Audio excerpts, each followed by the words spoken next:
All right, we're going to try to do notes a little bit different. I'm going to see if this works or not. I don't know. I'm always trying something new. The other thing is I have a touch of a cold, so if I cough or something a little bit, I apologize. Anyway, this is Chapter 2, Section 2, Velocity and Momentum. Here's the essential question, same one that's in the book. What is the difference between speed and velocity? You should know this. If not, you should have read it. Speed is um, the difference between the two. Velocity is speed with direction. 70 miles an hour down the road is speed. 70 miles an hour north down the road is is velocity. So velocity is speed with direction. How is the motion of two objects relative to each other described? We'll touch on that a little better. And how can an object's momentum be calculated?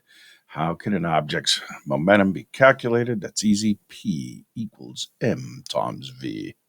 All right. Review vocabulary. Speed is the rate of change of position. New vocabulary is velocity. Velocity is the speed, the rate of change of position with direction. And then momentum. Velocity. Velocity includes the speed of an object and the direction of its motion. Velocity has the same units as speed, meters a second. If you have been told that a hurricane was traveling straight towards your house at 20 kilometers an hour, would you know to evacuate your house or not? No, because you need the direction. It could be, oh yeah, jeez, I'm being ridiculous here. Right here, straight towards your house at 20 kilometers an hour. Yes, you would need to evacuate. Why it's asking that question and showing race cars, well, who knows? Just know that these race cars could be traveling at a constant speed, but they are in a corner. In this corner right here, because they're traveling through a turn, their velocity is changing. Okay. They have a constant speed, but velocity changes because they are changing direction. Okay. Changing direction.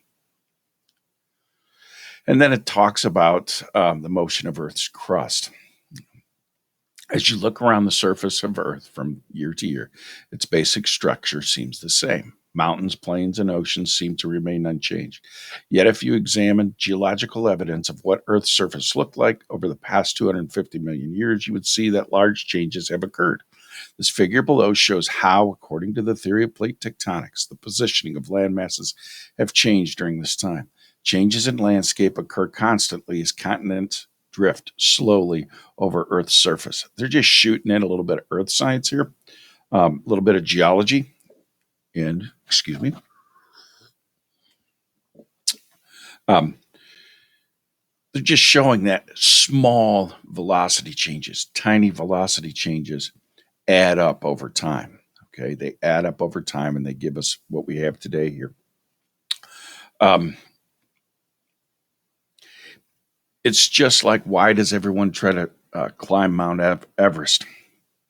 They want to be they want to climb higher than anyone has ever climbed before. Mount Everest grows; it gets taller by about 4 centimeters a year.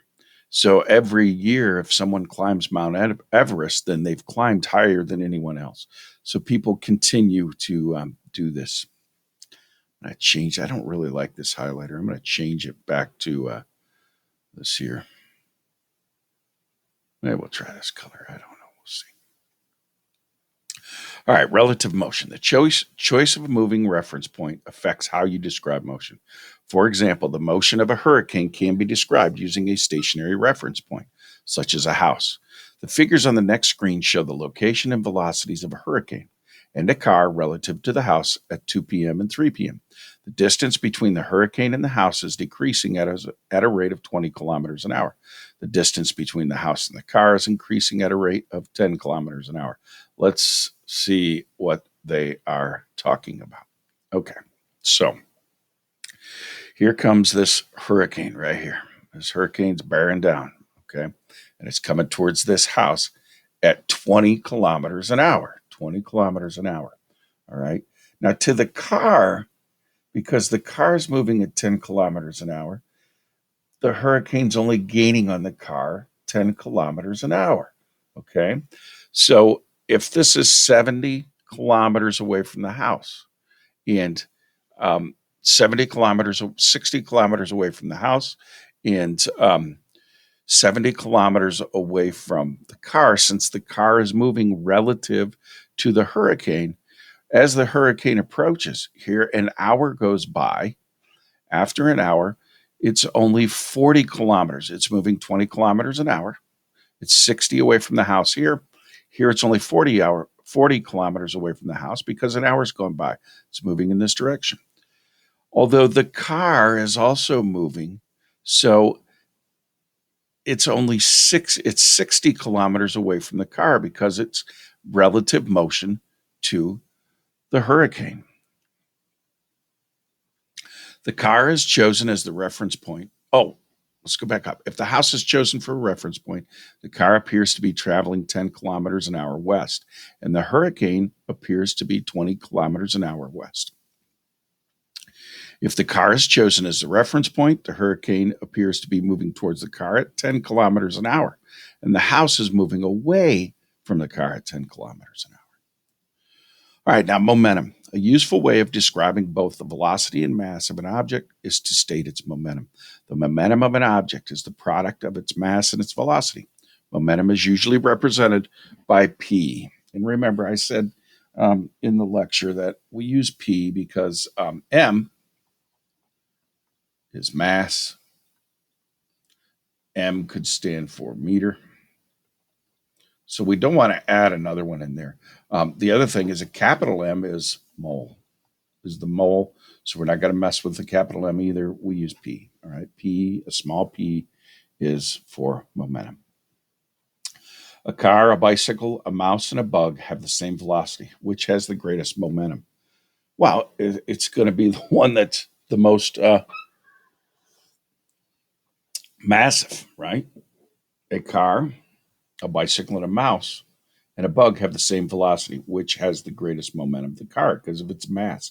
P equals M times V. If they all have the same V, then the M is going to make the difference here. Which best describes why projectiles move in a curved path?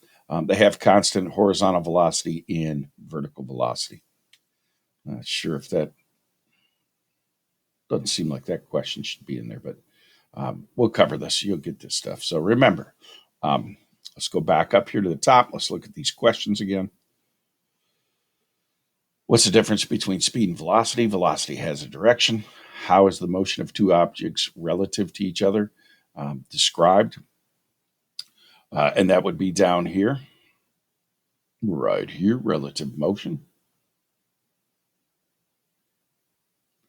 And of course, how can an object's momentum be calculated? P equals mv. Let me do it in this color. I like this color better. P equals mv. Yeah. All right. Hopefully this helps everybody. And good luck.